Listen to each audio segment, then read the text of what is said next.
Мача, совник, трака, слъскави стрелчици. Тик, так, тики, така, старите лечи. Тя. Няма как. Това е в момента, в който се появи, тя става. Дайте му. От най-голямо значение и най-голям приоритет. Дъщеря ми.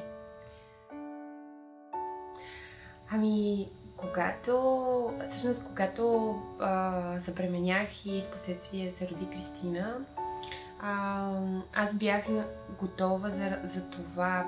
Очаквах всъщност, че времето ми драстично ще намалее за мен, за излизания, за удоволствие и за всичко, за което го ползвах до този момент всъщност.